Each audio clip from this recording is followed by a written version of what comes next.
तो फ्रेंड्स, कैसे हो आप सब? बढ़िया। चलो, मैं भी बहुत अच्छा हूँ, स्वस्थ हूँ और हेल्दी हूँ। और उम्मीद करता हूँ कि आप सभी स्वस्थ होगे, अच्छे होगे, सुरक्षित होगे और अपनों के साथ होगे, स्पेशली इस टाइम में, क्योंकि ये मुश्किल दौर है और इस दौर में एक दूसरे का साथ देना बहुत ज़रूरी है। ठीक है।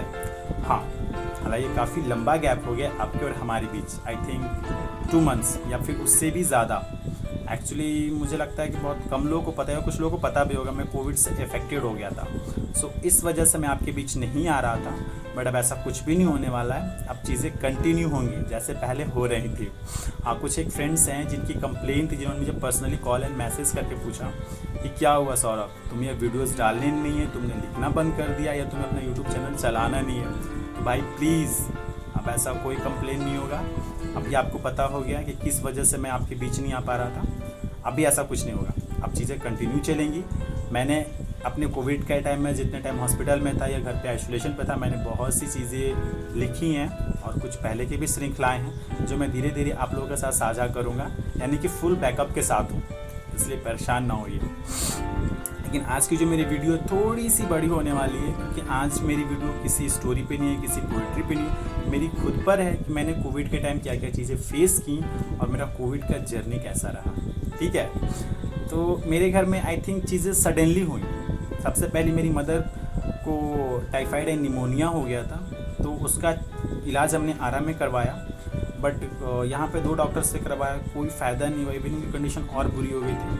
फिर बाद में उनको पटना रेफ़र किया गया NMCH में। तो हम लोग उनको NMCH नहीं लेके हमारे गांव के पास बेटा में ही नया हॉस्पिटल खुला है एंड मेडिकल कॉलेज है, Netaji Subhash medical and hospital college. ये चीज़ें थी, हम वहीं पे उनको ले गए। कंडीशन इतनी बुरी हो गई थी उनकी कि उनको ICU में एडमिट करना पड़ा था।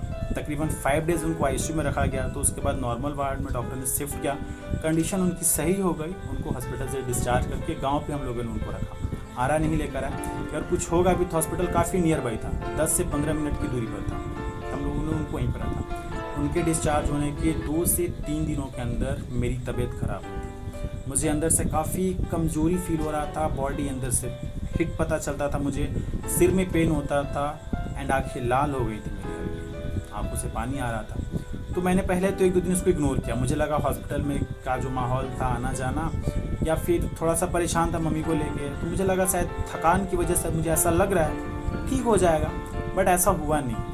उसके बाद भी 2-3 दिन तक और ये चीज़ें कंटिन्यू होती रही। फिर मैं मेडिकल स्टोर पे गया, मैंने वहाँ पे अपने जो भी सिम्टम्स थे बताएं और कुछ दवाइयाँ ली।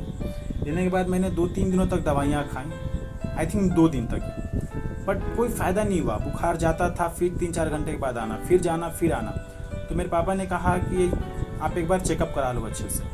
तो हमने आरा में नहीं दिखाया, क्योंकि आरा में कंडीशन अप्रैल के टाइम में ऐसा था कि अगर कोई एक हॉस्पिटल का मेडिकल स्टाफ कोविड से इफेक्टेड मिलता था या कुछ ऐसा केस आता था, तुरंत डॉक्टर क्लिनिक को बंद कर दे रहे थे, हॉस्पिटल बंद कर दे रहे थे। इसी हुआ कि हमें भी जहाँ पे मामा को दिखाया गया था, बड़ा सा हॉस्पिटल है, वहाँ चलो, वहाँ पे ऐसा कोई कंडीशन नहीं है। वहाँ पे मैं गया एंड मैंने डॉक्टर्स को सारी सिम्टम्स बताई कि मेरा बॉडी अंदर से हिट है। एंड उन्होंने BP भी मेरा देखा, मेरा BP डाउन हो चुका था उस टाइम तक, बॉडी सच में हिट था, मेरे सिर में पेन हो रहा था, आँखें लाल थी, आंखों से पानी आ रहा था। इवन मैंने फिर डॉक्टर को बता दिया कि मेरे खाने का टेस्ट चला गया है, मैं खाना खा रहा हूँ, बट क्या खा रहा हूँ बिल्कुल कुछ मुझे स्वाद नहीं आ रहा है। इवन पानी का टेस्ट बहुत ज़्यादा गंदा लग रहा था मुझे।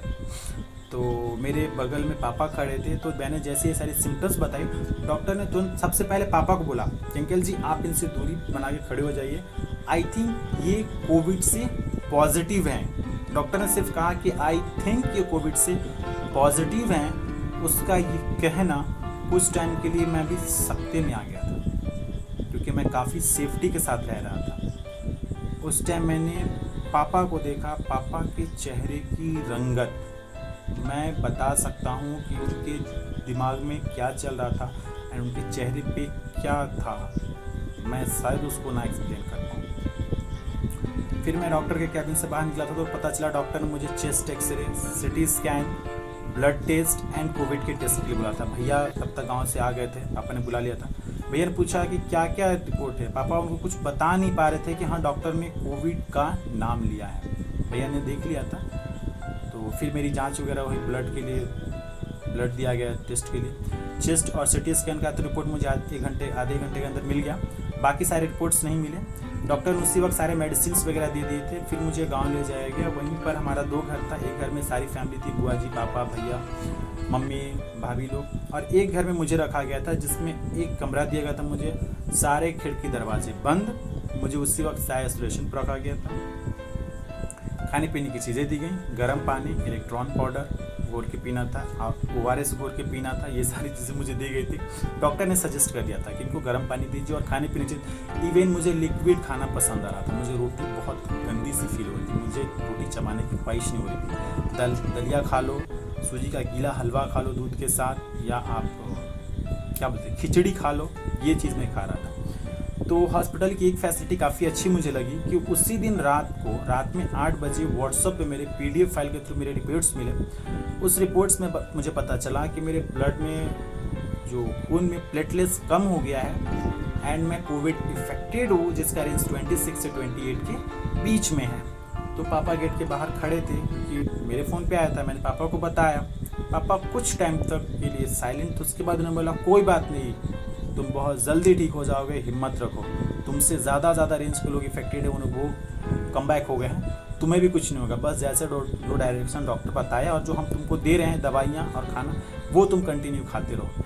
दवाइयाँ तो मेरी स्टार्ट हो गई थी, बट फिर भी कंडीशन ये था कि दवाइयाँ खाता था बट फीवर जाता नहीं था। फीवर में रहता था। इसी वजह से मुझे ऑक्सीमीटर दिया गया एंड थर्मामीटर दिया गया था कि हर 1 घंटे में बॉडी का टेम्परेचर और ऑक्सीमीटर से ऑक्सीजन लेवल बॉडी में चेक करता रहूँ। बट ऐसा कोई फ़ायदा हो नहीं रहा था। फीवर मेरा वैसे ही बना रहा था। इवन एक दिन तो इतना गंदा फीवर मुझे हुआ था कि मुझे याद है रात में 7:30 से 8 के बीच का टाइम रहा होगा। पापा जी, बुआ, भैया, मम्मी सब ने मुझे कॉल किया बट मैं किसी का कॉल रिसीव नहीं कर पाया। 16-17 कॉल्स मेरे पास आए। सारे लोग डर और सहम से गए थे। मुझे इतना हाई फीवर था और सिर में पेन था कि मैं सो गया था मैं बिल्कुल। और मुझे सोने के लिए बुलाया कि आप पेट के बल सो, मतलब चेस्ट के से ऐसे मुझे करके सोना था ताकि मेरा ऑक्सीजन का लेवल सही रहे, मैं सांस आसानी से ले सकूं। तो पापा मम्मी सब लोग आ गए रात में और कुछ गांव के लोग भी इकट्ठे हो गए थे कि भैया हुआ क्या, बंदा रिएक्शन नहीं कर रहा। फिर जो लोग मेरे घर रूम का दरवाज़ा नहीं खोलते थे क्योंकि खाने के टाइम भी गेट के बाहर ही मेरी खाना रखा जाता था। मेरे को दिया जाता था, मैं दरवाज़ा खोल के लेता था, फिर मैं दरवाज़ा लॉक करता। मेरे रूम में कोई आता नहीं था। भैया ने ज़ोर से दरवाज़ा खोल के अंदर आए। फिर उन्होंने मुझे ज़ोर से आवाज़ दी। मैं उठा, बोला हाँ। बोला क्या हुआ, सब ठीक है? मैंने बोला हाँ, बस मुझे फीवर है और सिर में पेन हो रहा है। उन्होंने बोला अपना थर्मामीटर से बॉडी टेम्परेचर देखो। मेरा टेम्परेचर था बॉडी का 102। फिर मुझे जो भी था नाइट में खाने के लिए दिया गया। हालांकि खाना खाता नहीं था, आधा खाना डस्टबिन में ही जाता था, मेरा वेस्ट हो रहा था। मैंने दवाइयाँ खाई और बुखार का जो भी था मेडिसिन लिया। फिर मुझे नेक्स्ट डे थोड़ा अच्छा फील हुआ। आई थिंक दोपहर के टाइम 12 या 3 का टाइम रहा होगा। मैं उस टाइम उठा हूँ, मुझे काफ़ी बेहतर फील हुआ है। और आज मैं एक सीक्रेट आपके सामने शेयर कर रहा हूँ कि मैं बहुत ज़्यादा जब अच्छा खुश फील होता हूँ, अंदर से मुझे अच्छा लगता है, या मैं बहुत सैड रहता हूँ, तो बहुत कम लोगों को पता होगा कि मुझे डांसिंग पसंद है। तो मैं उस टाइम पे डांसिंग करना पसंद करता हूँ अपने फेवरेट सॉन्ग पे, और ये होता है क्लासिकल एंड कंटेंट का मिक्सअप। तो मैंने ये करा क्योंकि मुझे काफ़ी बेटर फील हुआ था। बट उसी दिन शाम को 6 बजे से मेरे को वोमिट जैसा फील होने लगा था। नाइट में 8 बजे मैंने पहली वोमिटिंग की थी। उसके नेक्स्ट डे से मुझे ऐसी वीकनेस हुई थी और इतना ज़्यादा मुझे वोमिटिंग जैसा फील होने लगा था कि मैं उठ के तब उसके बाद से बैठना मेरे लिए मतलब समझो बंद हो गया था। मैं उठ के बैठ नहीं पा रहा था। अगर मैं बैठूँ मेरे को वोमिट फील हो रहा था। दवाइयाँ खा रहा था बट कोई असर नहीं हो रहा था। तो फिर मैंने शाम को एक दिन मम्मी को कॉल किया एंड मैंने बात की क्योंकि मेरे पास कोई आता भी नहीं था। दवाओं के लिए पापा ने क्या करा था कि मुझे दवाइयाँ की जो बैग्स थी छोटी सी मुझे दे रखा था एंड मुझे बाहर से वो एक लिस्ट बना लिया था उन्होंने। जो दवाइयाँ मुझे खानी थी वो बाहर से मुझे डायरेक्शन दिया करते थे और उसी के अकॉर्डिंग मैं दवाइयाँ खाता था। ऐसा सीन था। तो एक दिन मैंने शाम को मम्मी को कॉल किया और मम्मी से मैंने बस इतना ही बोला कि मम्मी ये मैं उठ के बैठ तक नहीं पा रहा हूँ, ये मुझे जीने नहीं देगा। मेरा इतना कहना था कि मम्मी कुछ सेकंड के लिए शायद वो थम सी गई थी। फिर उन्होंने बोला कि उनकी आवाज़ से मुझे समझ में आ रहा था कि उनको कैसा फील हुआ। मैंने ऐसा जो वर्ड यूज़ करा तो उन्होंने बोला कोई नहीं, तुम हिम्मत रखो, ठीक हो जाओगे।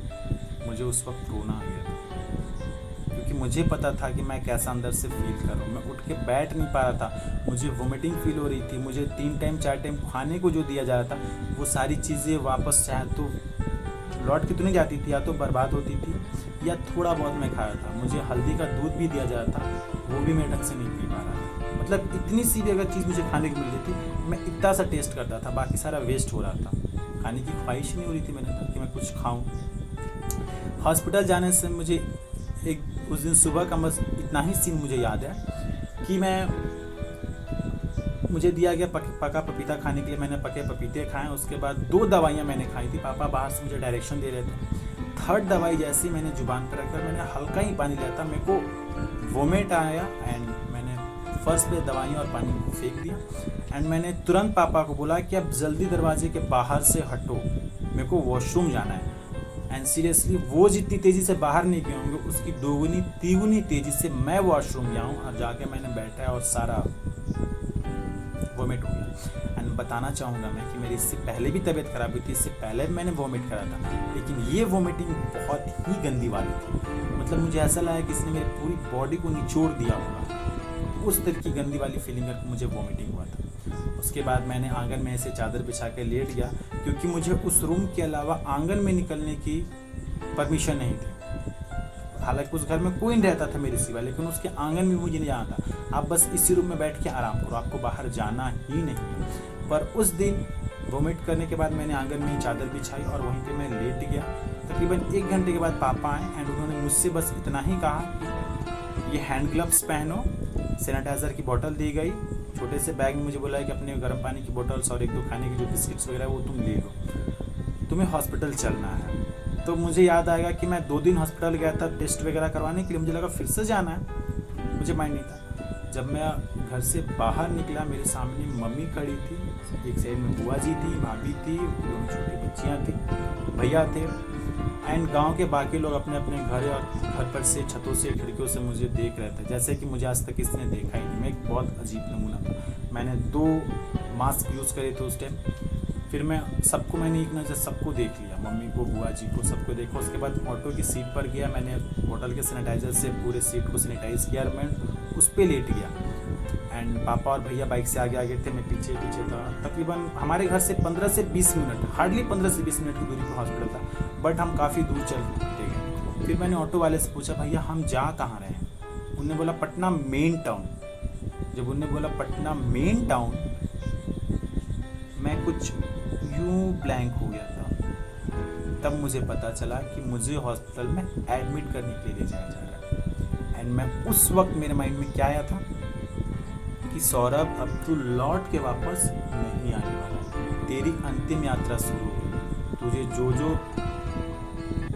माइंड में आ रहा है बस तू सोच ले, अब तू वापस लौट के नहीं आने वाला। मेरे अंदर ये चल रहा था। उसकी भी एक बहुत बड़ी वजह थी, क्योंकि अप्रैल के टाइम में बिहार में, स्पेशली पटना की क्या कंडीशन थी, हॉस्पिटल में ढंग से बेड अरेंज नहीं हो रहा था, ऑक्सीजन की किल्लत, दवाइयों की कालाबाजारी, और उसके बाद अगर देखा जाए तो मेडिकल स्टाफ्स और डॉक्टर किस तरीके से पेश आ रहे थे, ये सारी चीज़ें मेरे माइंड में थी। उस टाइम मेरे साथ क्या हुआ था, जो भी मैंने अभी तक किया था, सारी चीज़ें यूँ फिल्मी सीन की तरह मेरी आंखों के सामने चल रही। बस यही मेरे माइंड में था कि अब मैं लौट के नहीं आने वाला, मैं दोबारा किसी से मिल नहीं सकता, मैं किसी को देख नहीं सकता। ऐसा सीन हो गया था उस टाइम। पर यही सारी चीज़ सोचते हुए मैं जब वहाँ पहुँचा तो हॉस्पिटल का स्टाफ आया, उसने मुझे ऑटो से उतारा। मैंने बस ये देखा कि पटना फोर्ड हॉस्पिटल में मुझे लाया गया। उसके बाद मैं आईसीयू के वार्ड में गया, मुझे वहाँ पे बेड पे लिटाया गया। डॉक्टर ने पूछा क्या प्रॉब्लम, मैंने बस बता दिया कि हाँ ये प्रॉब्लम हो रही है, वोमिटिंग मेरा बिल्कुल नहीं रुक रहा है, मैं खड़ा नहीं हो पा रहा, बैठ तक नहीं पा रहा हूँ मैं। उसके बाद उन्होंने मुझे ऑक्सीजन मास्क लगाया। हालांकि ऑक्सीजन की नीड मुझे नहीं पड़ती, बट मैं जब घर पे था तभी मैंने एक दिन कॉल करके बता दिया था कि मैं सांस नहीं ले पा रहा हूँ, मेरा एक नोज़ पूरी तरीके से क्लोज हो चुका है, बहुत माइनर सांस में ले पा रहा हूँ एक नोज़ से बहुत बेहतर तरीके से, बट अगर मैं इससे नहीं ले पा रहा था, बहुत माइनर, अगर मैं इससे लेना चाहता था मुझे मुँह खोलना पड़ता था। तो मुझे वहाँ पे फिर ऑक्सीजन मास्क लगाया गया था एंड डॉक्टर ने नीडल्स लगाई पानी चढ़ाने के लिए।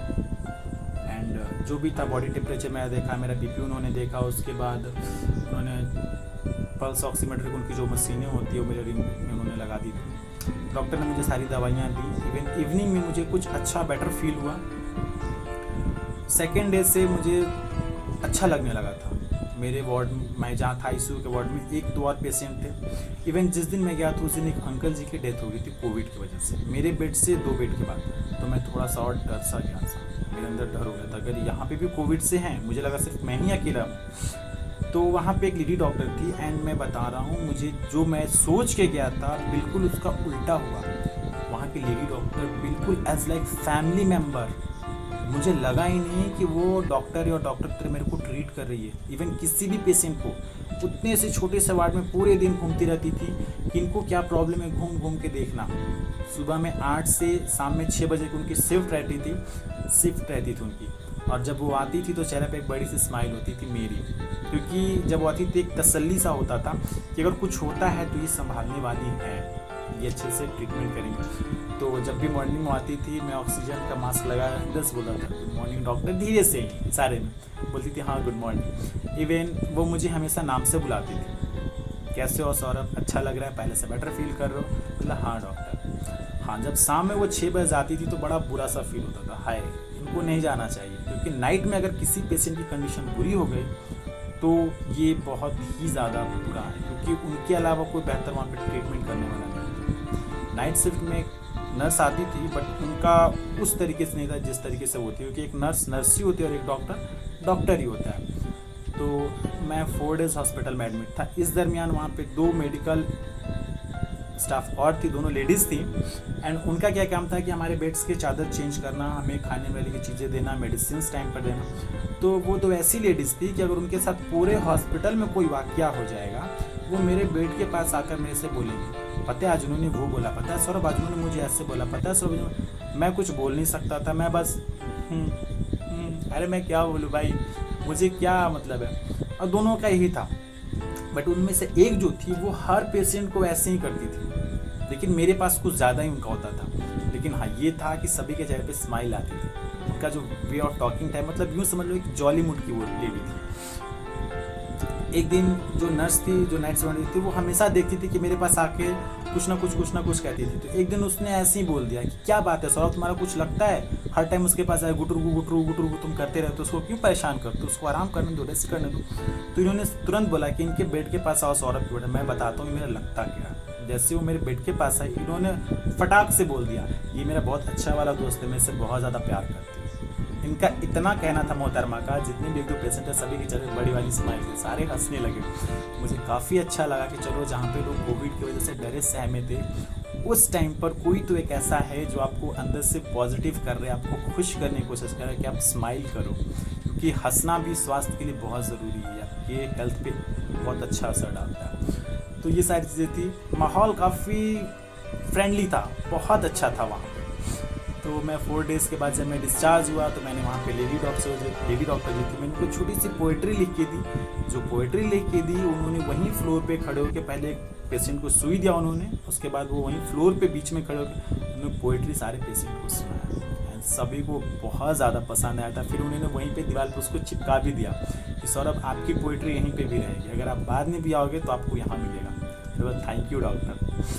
तो फिर जब मैं वहाँ से आया था तो वहाँ से डॉक्टर ने मुझे कुछ ऐसे मेडिसिन्स लिखे थे जो कुछ वहाँ पे अवेलेबल थे, कुछ बेटा में मिले, कुछ आरा में मिले, यानी कि वो मेडिसिन्स पूरे मतलब एक जगह पे अवेलेबल थे ही नहीं। तो मेरे कुछ फ्रेंड्स थे, भैया अंकल के लड़के, हर किसी को पापा ने पटना से, बेटा से, आरा से, जहाँ से मेडिसिन्स हुई पापा ने मेडिसिन्स अरेंज की। इवन पापा ने कुछ एक्स्ट्रा मेडिसिन्स मंगवा ली ताकि बीच में ख़त्म हो भी तो हमें परेशानी ना हो।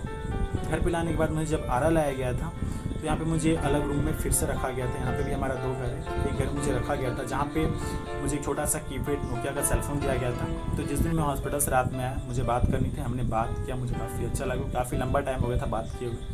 मम्मी से भी मैंने बात किया। तो उस रेडियो को मेरे हाथ में आते हुए मुझे एंड्रॉयड सेलफोन नहीं दिया गया, क्योंकि मैं एंड्रॉयड सेलफोन यूज़ करता तो हो सकता सोशल साइट्स पे जाता, अदर नेट प्लेटफॉर्म यूज़ करता, जहाँ पे उस टाइम पर जो न्यूज़ चल रहे थे उसकी वजह से मेरा माइंड डाइवर्ट होता, मेरे माइंड में कुछ नेगेटिव चीज़ें आती। पापा ने ऐसा किया, खैर अच्छा था मेरे लिए। मेरी लाइफ में रेडियो का दौर स्टार्ट हुआ। उस छोटे से फ़ोन में मैं रेडियो पे न्यूज़ सुनता था, रेडियो पे गाने सुन रहा था, ब्रॉडकास्ट करता था रेडियो, वो भी मैं सुनता था, मुझे काफ़ी अच्छा लग रहा था। तो इस दरम्यान मैंने कुछ बुक्स पढ़ी, कुछ ऐसे बुक्स जो मेरे पास बहुत पहले से पढ़े हुए थे बट मैंने उनको कभी पढ़ा नहीं था, थोड़े बहुत पन्ने पढ़े थे, बट इस टाइम मैंने वो सारी बुक्स भी कंप्लीट करी। इवन एक राइटर हैं डेल कार्नेगी, जिनका बुक है 364 पेजेस का, उस बुक को मैंने 1 वीक में 3 टाइम रिपीट किया। एंड जितने भी टाइम मैंने उसको रिपीट किया, मैं सीरियसली बता रहा हूँ, हर टाइम मुझे उस बुक में से कुछ ना कुछ नया सीखने को मिला, कुछ ना कुछ नया सा मुझे लगा। वो सारी चीज़ें क्या थी मैं वो भी आपके साथ धीरे धीरे शेयर करूँगा, अभी नहीं, सडन नहीं करूँगा। एंड मैंने कुछ हैंडीक्राफ्ट्स बनाए, जिसका एक नमूना मेरे पीछे है। मैंने हैंडीक्राफ्ट्स बनाए, मुझे हैंडीक्राफ्ट्स बनाना बहुत पसंद, तो मैंने एक हैंडीक्राफ्ट्स उस टाइम बनाया। और इस दरम्यान जब मैं घर पे था हॉस्पिटल जाने से पहले, तो मेरे छोटे भाई ने मुझे एक अपनी छोटी सी आत्मकथा लिख के शेयर की कि भैया थोड़ा सा पॉजिटिव हो, क्योंकि इस बीमारी में आपको मेंटली भी स्ट्रांग रहना पड़ेगा। तो उन्होंने मुझे मेंटली स्ट्रांग करने के लिए छोटी सी जीवनी लिख के दी थी कि कैसे वो जब MBA में था, BHU से उन्होंने MBA करा था, तो वहाँ पे जिस दिन उसका मार्केटिंग का पेपर था, सेमेस्टर 1 के फाइनल एग्जामिनेशन था, उस दिन वो हॉस्पिटल के बेड पर था क्योंकि उसे डेंगू हो रखा था। उस हॉस्पिटल के बेड से उठ के वो एग्जामिनेशन हॉल में कैसे जाता, उसने एग्ज़ाम दिया, फिर आके वो हॉस्पिटल में एडमिट हुआ। उसके अंदर कितनी आत्म क्षमता थी, उसे खुद पे यकीन था कि मुझे करना है, मुझे अपना एग्ज़ाम देना है, मुझे बिल्कुल नहीं छोड़ना है, उसका आत्मबल था। तो उसने मुझे ये लिख के दिया था कि भैया इसको पढ़ के पॉजिटिव होगा, उसको अच्छा लगेगा। हालांकि ऐसा कुछ हुआ नहीं, मुझे हॉस्पिटल जाना ही पड़ गया लास्ट ही तक, बट फिर भी मैं वहाँ से सही सलामत लौट के घर आ गया। हाँ, इस दरमियान मेरे घर में एक बहुत ही और ज़्यादा बुरी चीज़ हुई। मेरा अपना खुद का डॉग है शेरू, जो बहुत लॉन्ग टाइम से 8 ईयर से हमारे साथ रह रहा था। जिस दिन मैं डॉक्टर के पास गया हूँ, उस दिन से उसकी भी तबीयत ख़राब हो गई एंड 1 मई को उसकी डेथ हो गई। वो नहीं रहा, उसने खाना पीना सब कुछ छोड़ दिया था, सिर्फ वो थोड़ा बहुत पानी पी रहा था। बाद में मुझे छोटी सिस्टर ने बताया कि भैया अगर तुम ठीक होते तो शायद शेरू हमारे बीच होता। मुझे भी ये चीज़ खटकी थी क्योंकि मुझे पता था कि इससे पहले भी उसकी तबीयत 1-2 बार ख़राब हुई थी एंड उसका मेडिसिन मैं खुद जाकर लाया था, उसको मैं खुद डॉक्टर के पास ले गया था, वो ठीक हो गया था। तो मुझे आज भी इस बात का मलाल है कि अगर मैं सही सलामत होता तो वो आज वो मेरे बीच होता, आज हमारे बीच होता, क्योंकि वो हमारा एक फैमिली मेम्बर था। हर चीज़ में वो हमारे आगे पीछे, घर में सबके पीछे रहता था, वो पीछे पीछे चलना उसको, तो उसकी कमी खलती है और अफसोस होता है कि अगर मुझे कुछ ना हुआ रहता तो शायद आज वो मेरे बीच होता। खैर, कहीं कह नहीं सकते, जहाँ भी हो भगवान उनकी आत्मा को शांति दे। एंड एक चीज़ मैं और कहना चाहूँगा कि जब मैं गांव पर था तो वहाँ पे मैंने कुछ लोगों की बातें सुनी थी। कुछ लोगों ने ऐसा कहा था कि ये बंदा कोविड से इफ़ेक्टेड है, इसको यहाँ पे ना रहने दिया जाए, इनको यहाँ से भेज दो, नहीं तो और लोग कोविड से इफ़ेक्टेड हो जाएंगे। ये बहुत ही बुरी चीज़ थी, बहुत ज़्यादा बुरी। तो मैं कहना चाहूँगा आप लोगों से कि आप ऐसी गलती बिल्कुल ना करें। अगर आपके आसपास में कोई ऐसा बंदा है जो कोविड से इफ़ेक्टेड है तो प्लीज़ उसकी फैमिली के साथ एक ह्यूमैनिटी दिखाइए, सिंपैथी दिखाइए। प्लीज़ आप ऐसी गलती ना करें, आप उनके बारे में ऐसा ना बोलें, क्योंकि जहाँ एक इंसान मेंटली परेशान है, फाइनेंशियली परेशान है, आप अगर ऐसा रिएक्ट करते हो उसके साथ तो बंदा और ज़्यादा टूट जाएगा, परेशान हो जाएगा। इसलिए आप ऐसी गलती ना करें, आप इंसानियत को दिखाएं।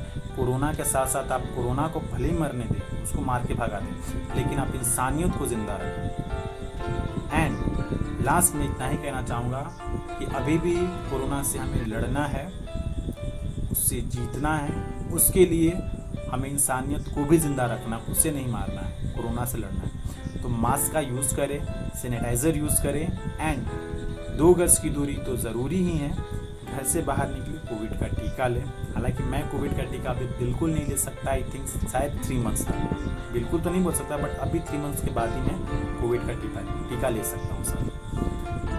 आप ऐसा जो भी ये चीज़ें सेफ्टी से करें, सुरक्षित रहें, अपनों के साथ रहें और अपनी सुरक्षा सेफ्टी को बनाए रखें। मिलते हैं मेरे नेक्स्ट वीडियो में। हालांकि वीडियो काफ़ी बड़ा हो गया बट कोई नहीं, मेरी छोटी सी जर्नी थी, मैंने सोचा इसको अच्छे तरीके से आपके साथ शेयर करूँ, साझा करूँ, ठीक है।